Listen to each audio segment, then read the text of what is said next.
When I was 35 years old, I looked back on my whole working life and I felt as if everything I had ever done had failed. And I was so depressed. I found that the only thing that I could do to try and get myself out of this depression was to try and read every single book of wisdom I could find. And I was reading the Bhagavad Gita, which had been translated by a friend of mine. And there was this very beautiful introduction. It was known throughout the world that people who were sad had read this introduction and written to the author, he was called Juan Mascaro, to thank him because it had lifted their spirits and helped them to reconnect with their lives. So I was reading this introduction and there was a sentence, and the sentence said that we come onto the earth to do the work of love. And when I read these words, I had a strong feeling that if I could find out what it meant to do the work of love, I would actually be able to work my way out of this depression. And I said to my husband, what do you think it means to do the work of love? And it was a kind of matter of life and death for me to find the answer to that question. And he told me about a very famous priest that he had known about, who'd written a book about how human beings are given their being by God. And then through the rest of their lives, they will experience that the way somebody talks to them or recognizes them or sees them means that they are able to find themselves, to find their being more and more intensely. And you can listen to this story whether you believe in God or not, because that does happen with people. And he said that what happens when you are given yourself by other people is your only response can be to turn around and say, who can I do that for? Who can I give themselves? And I realized then what the work of love was. And I began to gather and bring together all the people who had ever done something for me, who had made me find who I was and made it possible for me to live my life. And I called that group of people that I gathered together, I called it my directory of gratitude. And I would like to now show you and share with you some of the people in my directory of gratitude.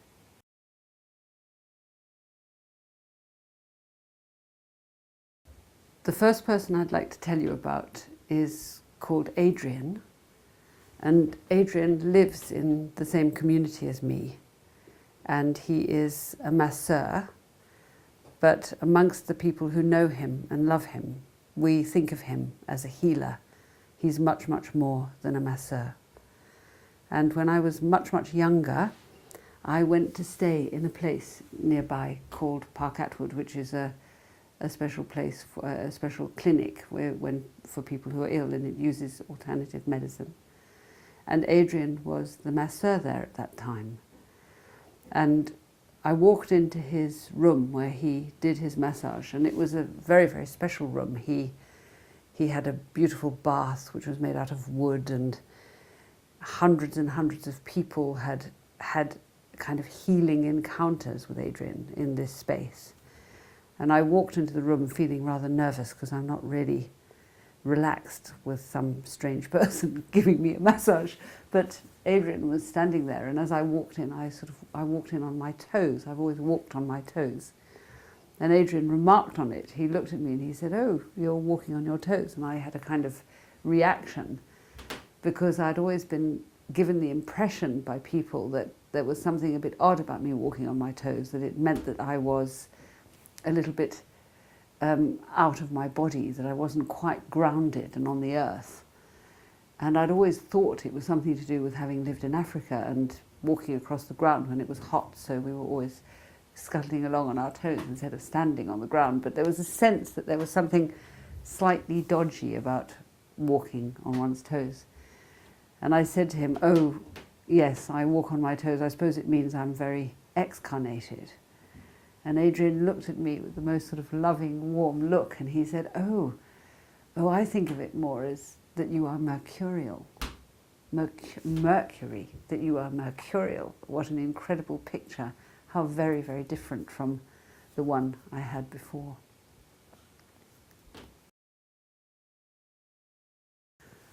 The next person I'd like to talk about is called Amira Hass. And she is a world person rather than a personal person in my life. I haven't actually met some of the people in my directory of gratitude. But I first read about Amira Hass in the Sunday papers. She was being asked about her life because she's a journalist. She lives in Gaza, but she's actually Jewish. She's from Israel. And she told her story. She was being asked why she lived in Gaza and did all this reporting. She reported about what it was like to live in Gaza, and so she was often having to be very critical of her own government. And this meant that she had the most incredible hate mail, and even worse, she had a lot of praise mail from people who she wouldn't have wanted to be praised by because they were praising her through their anti-Semitism. So she leads a very complex life and quite a dangerous life as well in many ways. And she was asked what made her work in the way that she did.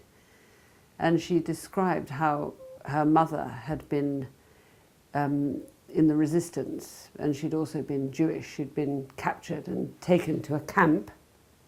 And her mother describes walking through the town, and how as they were walking through the town to the camp, everybody looked away.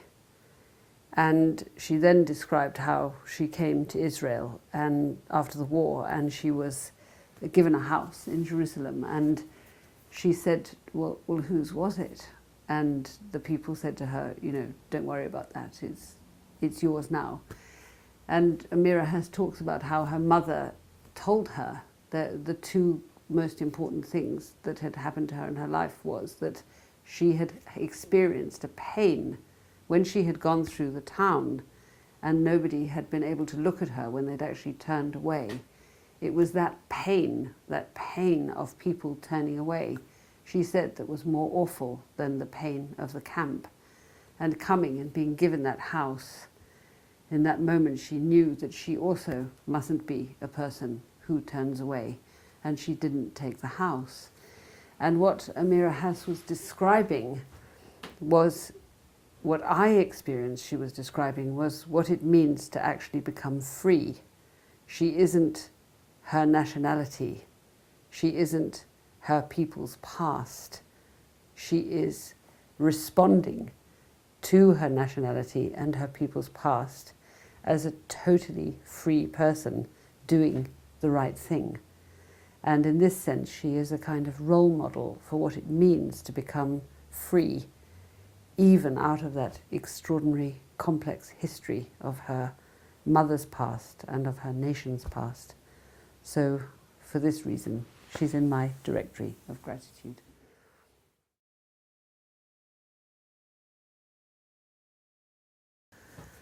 The next person I'd like to tell you about is called Harry Ray, and he's also a personal person, but he is also a well-known person. I just happen to have met him. And I met him in strange circumstances. I lived for a while in a community living with people with special needs. And this community had as its kind of revolutionary act, the revolutionary act it was making was that every single person was valued and was important. And when I was living in this community, there was a man there who was running the bookshop. He was called Brian, and he gave me a newspaper article that his father, Harry Ray, had written. And Harry was a person who he'd been involved in education. He'd been the headmaster of Watford Grammar, and then he'd gone on to be the professor of education at York University, and then gone back to teaching afterwards.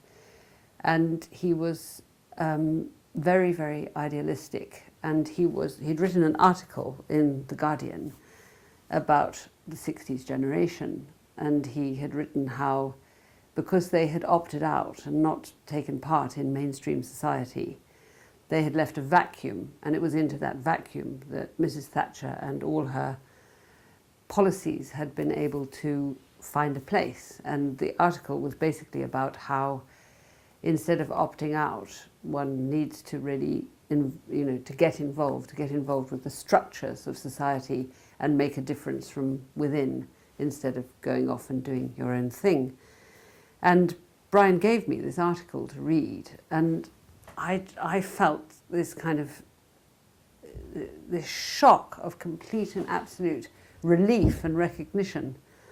So I read this article and I was just completely and absolutely blown away and relieved that I was not the only person who had been worried about the behaviour of this particular generation. And I said to Brian, I just love this man. Who is this man? Please, please, can I meet him? And he immediately rang his father and said, somebody's really keen on your article. His father was very, very happy because he had just got into so much trouble for writing it. The 60s generation had been very, very angry with him. And he invited me to come and see him in his house in Ribblehead in Lancashire. And we became very, very good friends. So that was that was the reason that we met. But then he did a very sweet thing for me once, a kind of, amongst the very many big things that he did for me, he also did one very tender, sweet thing. He came to visit me one day in my house, and I was making soup. And I was putting pesto into the soup. And I've always done too much, made too much food, put too much everything in, there's always lots of leftovers. And I come from a family that is not, they're not relaxed around over-extravagance, which is important. But, I'd been left with this feeling that I was a bit sort of wild. And I was putting the pesto into the soup, and Harry Ray walked in, and I said, oh my God, you probably think I'm being very extravagant. And he looked at me with the sweetest, sweetest look, and he said, oh, no, I always think of you as very, very generous. So these are some of the reasons he's in my directory of gratitude.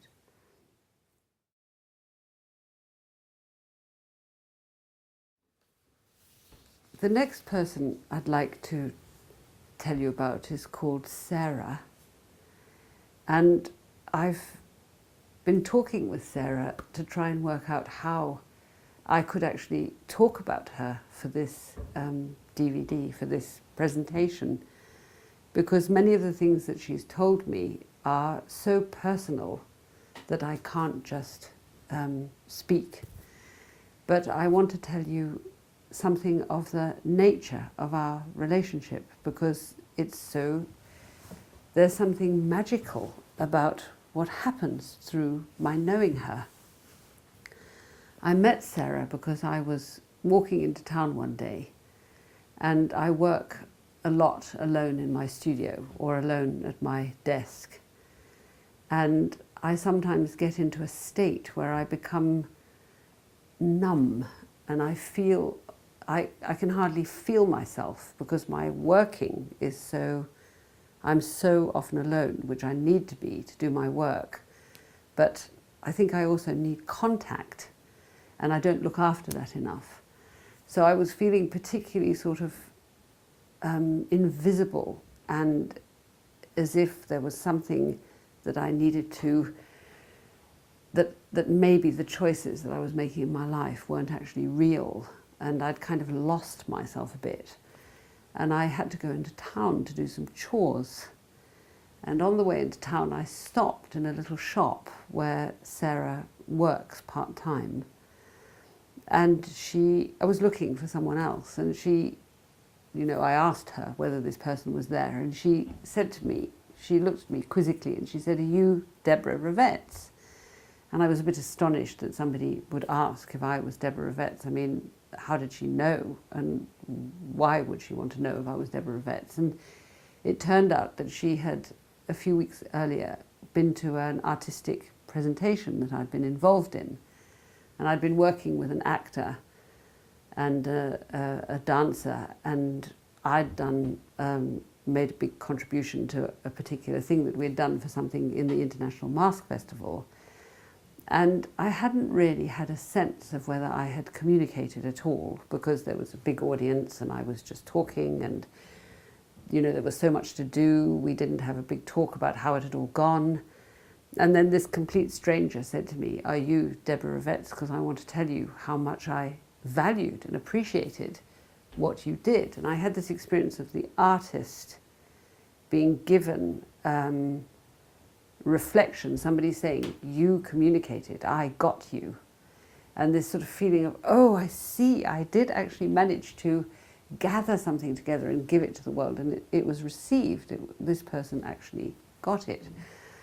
And I began to feel myself again, as if I began to feel as if I was existing, because I'd had communication, relationship. I realized I need relationship. Not only to be told that I've done something well, but that there is some kind of relationship between us. Anyway, Sarah and I then went on to get to know each other a bit better, and it turned out that she was actually an artist, and she was really working very, very faithfully with her work. She was a single mother, and we began to have little meetings where we would talk together about our work. And as she talked, she told me her story. And she'd had a story in her own family that was so similar to mine. And as she spoke, I began to realize that although I have named my story and told my story, I've never really quite believed it was true.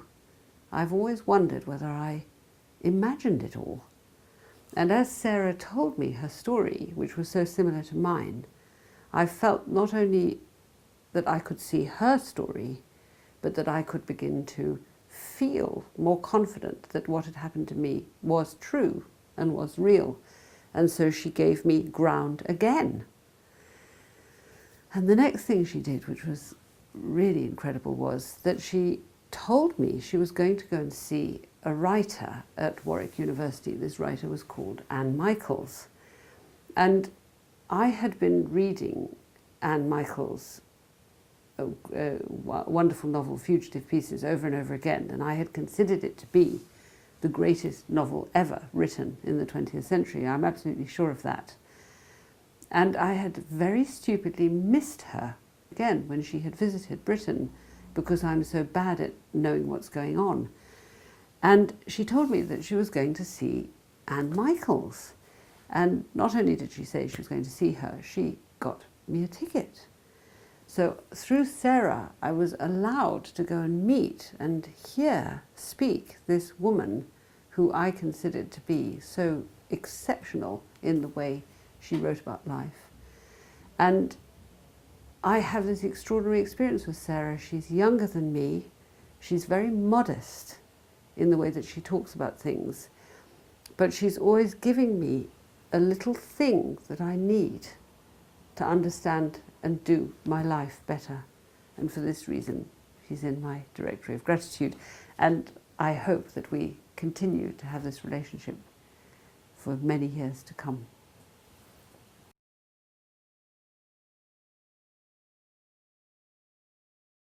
I wonder if it's a good time now to talk about Anne Michaels and why she's in my directory of gratitude. And I just want to say how I first found out about her, because it was one of those miraculous events.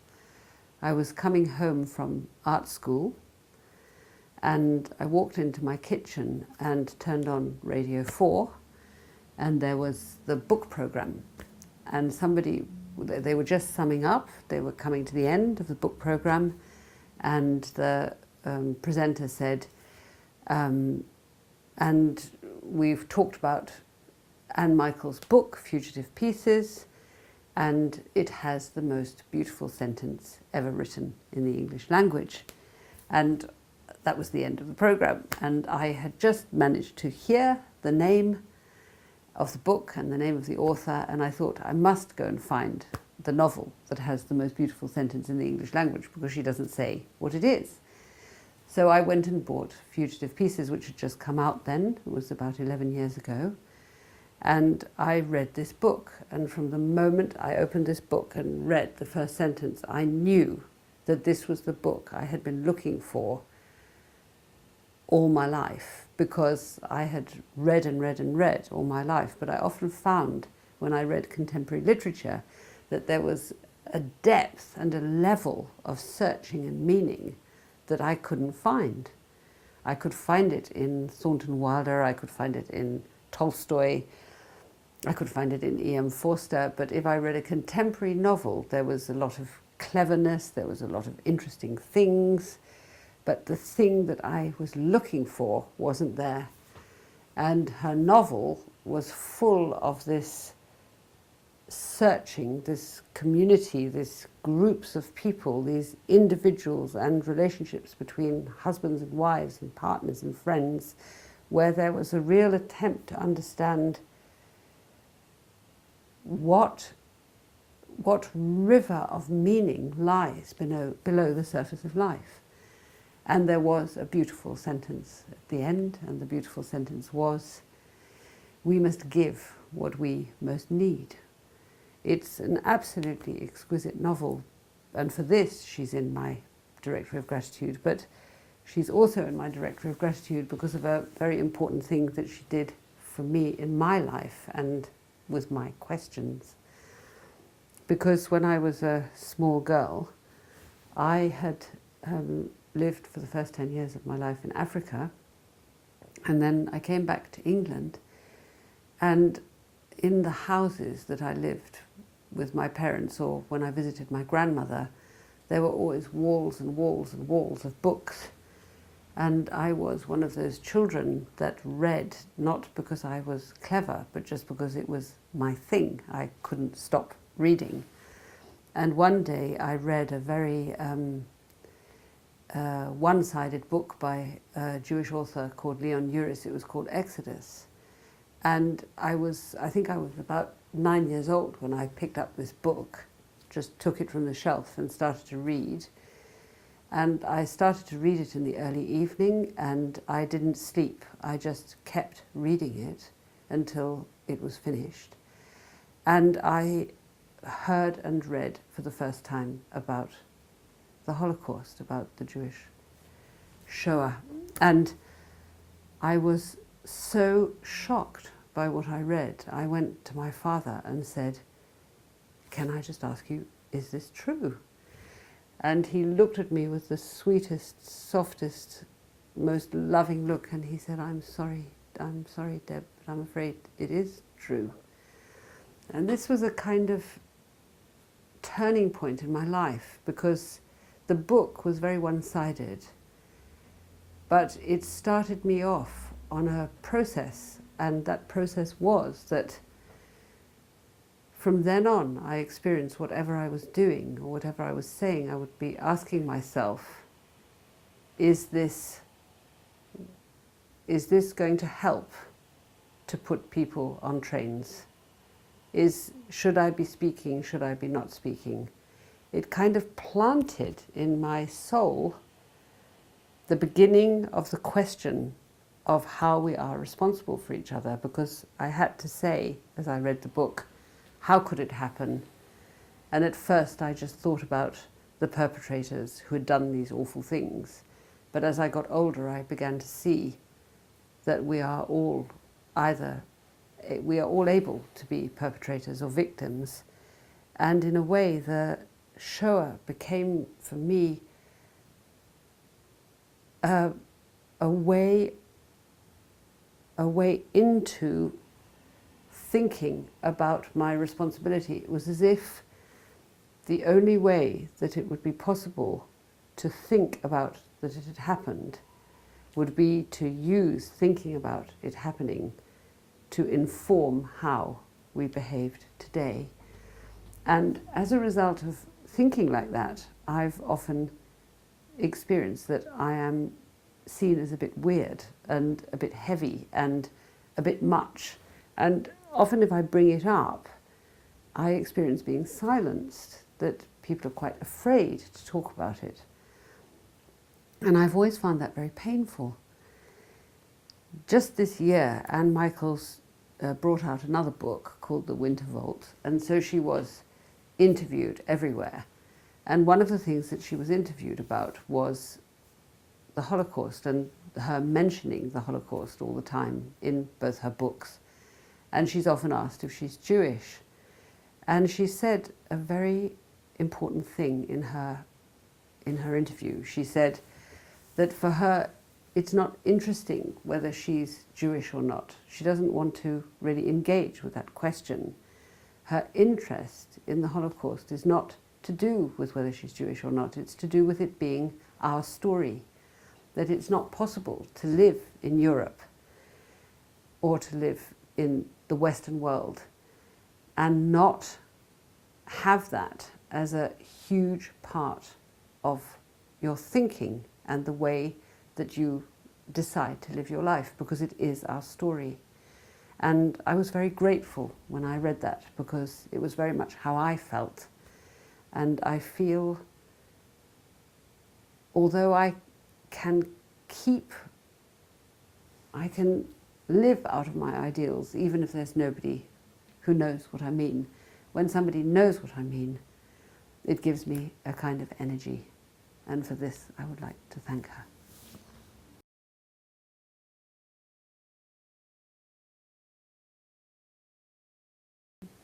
I'd like to now tell you about my friend Peter Howe and how he ended up in my directory of gratitude.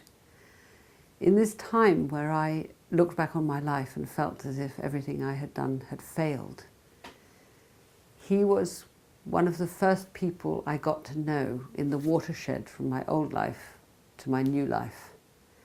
And I got to know him because I moved to a new town with my husband because of his work.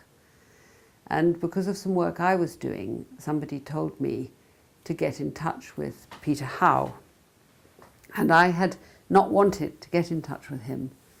I'd felt I was suffering from a really severe depression, and I didn't feel quite ready to embark on new relationships and get to know people.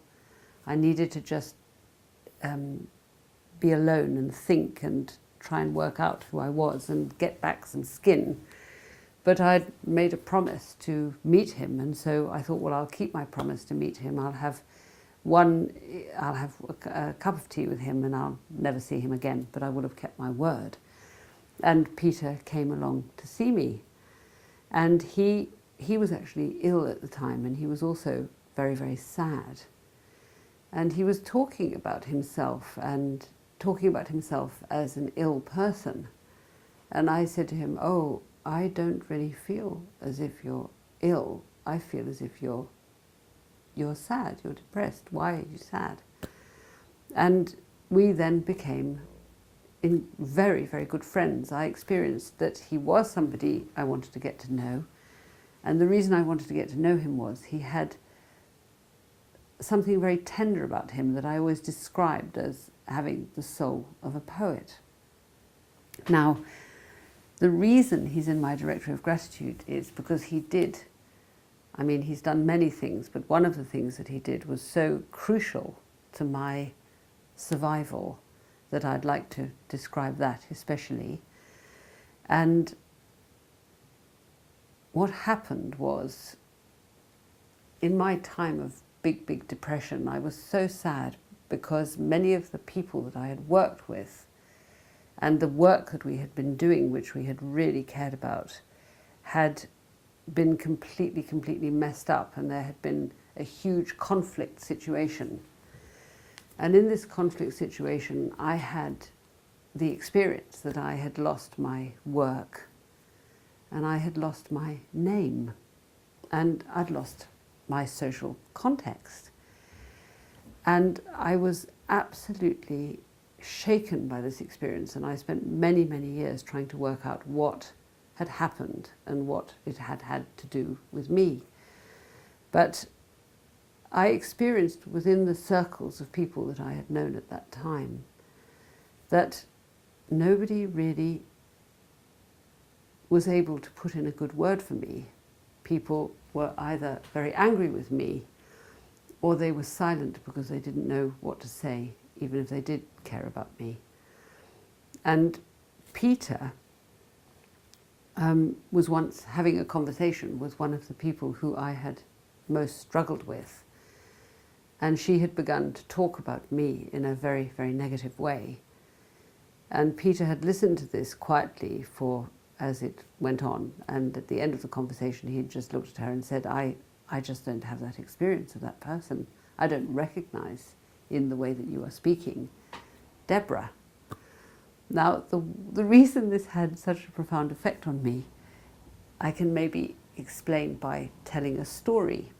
And the story comes from a novel by Thornton Wilder called Heaven's My Destination. And in this novel, the leading character is a young man. He's a school textbook salesman in America. And he has decided to live his life according to the philosophy of Gandhi and Tolstoy. And there's something so special about Thornton Wilder, the way he makes this very unglamorous character, he's a book salesman, take on these incredibly deep ideals and decide to fill every moment of his life with a sense of the meaning of how he behaves. And this boy, wherever he goes, is always engaging people out of this ideal and becomes more and more and more mocked, and everybody can't stand him, and whatever he does goes wrong, and everybody's kind of annoyed by him for being so serious or not saying what everybody else says, basically. And he decides to, well, he becomes so depressed, the leading character, that he decides literally to turn his face to the wall and die.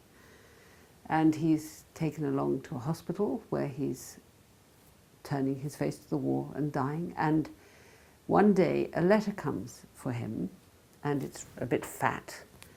And the nurse comes to him and tries to engage with him and tries to talk with him and says, "Can I read you the letter?" And the boy says, "No, I don't want anything.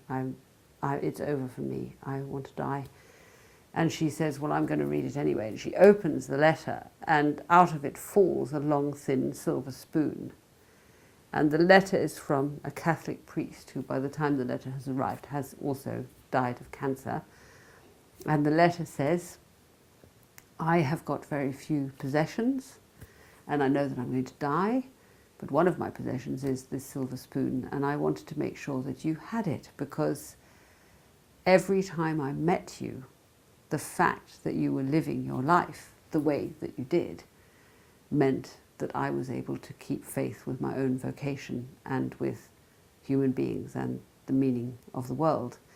And this boy experiences that this unknown Catholic priest got him, also felt it was important to live in this way. And he turns his face back from the wall, and he gets up and he goes on and he lives his life.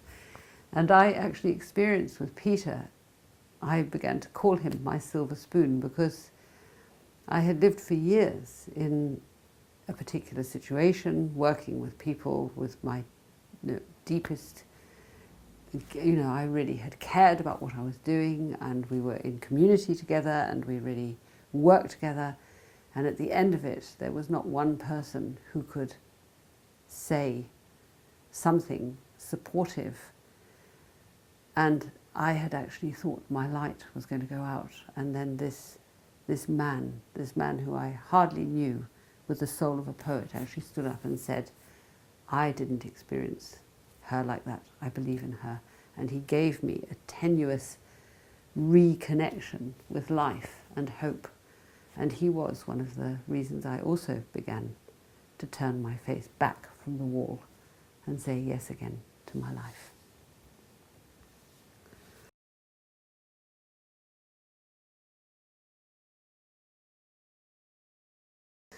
The last person I'd like to talk about is my friend Kirsten. And I met Kirsten when I was living and working in this community where all these wonderful things happened to me and where I also experienced this great struggle and conflict. And in that community, I had the job of looking after the new people when they came. I did a kind of foundation course with them, and the aim of the foundation course was to tell them about the community and what it was about, but it was also to make sure that we looked after them and were there for them, for their questions and where they wanted to go if they didn't want to stay in the community. And Kirsten was one of the young people who came into that foundation course. She was very, very young when she came. I think she was actually 18. But she had this special quality which a Jungian writer called Clarissa Pinkola Estes.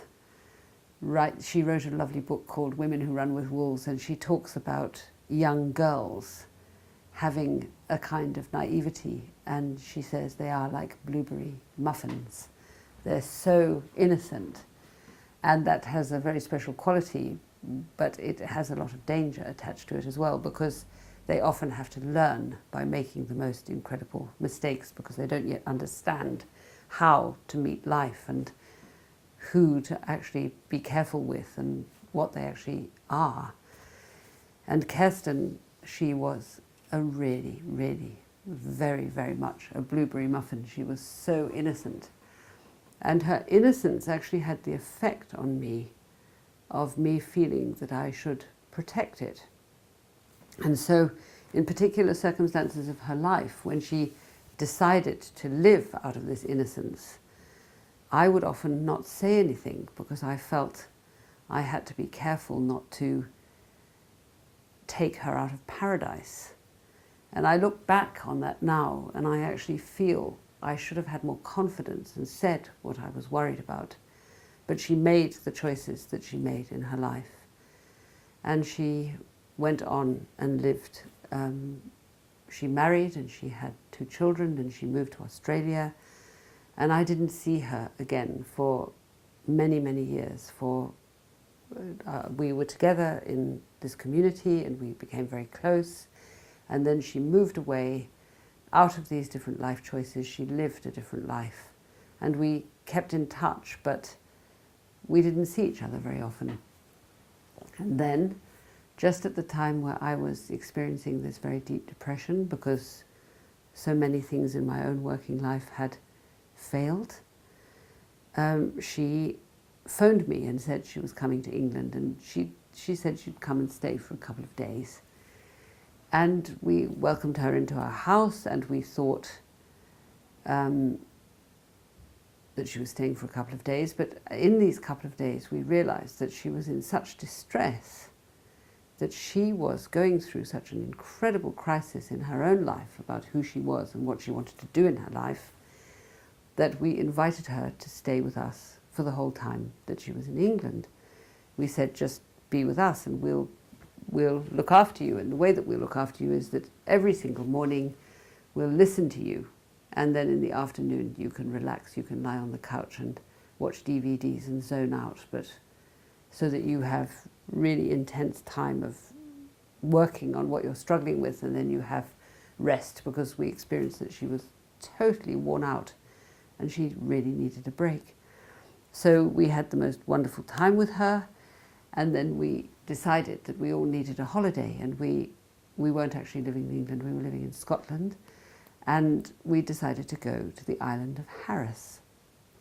Now, I had never been to the island of Harris, but we arrived on a ferry from the little port of Ullapool, and when you arrive in Harris, you first arrive on the other side of the island, which is called Lewis, and it's actually rather an ugly part of the island. And I arrived there with my husband and Kirsten, and I thought, oh my God, I mustn't say anything because, you know, I just want to go home and I don't want to disappoint all these people by moaning. So I just kept quiet, and we got into the car and drove out of Lewis, and we turned a corner and suddenly we were in the island of Harris, which was aquamarine seas and pure white beaches with tiny little white cottages and the sound of curlews, and it was just extraordinarily heavenly, beautiful place. And so we carried on with our rhythm as before, that in the morning we talked with Kirsten, and then in the afternoon we walked. And on the last day when we were going home, we were driving along, and Kirsten was in the back seat leaning over, and me and Tom were sitting in the front with her head just between us. And we had managed in these conversations to finally come to the point where Kirsten felt she had said everything, and she had been heard, and she could cry, and we could really listen and care for her. And she asked me about how I was. And I told her that I had, since she had left Britain and gone away and lived in Australia, I had been suffering from a kind of extreme depression, and that it was so painful that I sometimes sat in my chair and rocked. That I'd got on with my life, I'd worked very hard, and I'd, done my things, but I actually felt so broken and lost because I didn't know who I was anymore. Everything that I had tried to do had failed. I didn't really understand why. I was carrying on trying to live my life, but I didn't know what had gone wrong before, so I had no confidence. And I described this incredible, incredible depression and this loss of my sense of worth. And I turned to look at her as I said it, and her face was so near to me. And Kirsten is a particularly beautiful girl with the most extraordinarily wonderful kind of smoky blue eyes. She's so pretty that often people turn and look at her in the street, and these big blue eyes were looking at me, and they were filled with tears. And she looked at me and she said, "But you were my hero. You were my hero." And I looked at her and I thought, if I helped you in that time where everything went wrong, maybe it wasn't all me. And she gave me the chance, the beginning, the hope that there had been something in what I was trying to do, that if this beautiful girl had felt helped, then maybe there was something in me that I could build on. And for this reason, she's in my directory of gratitude.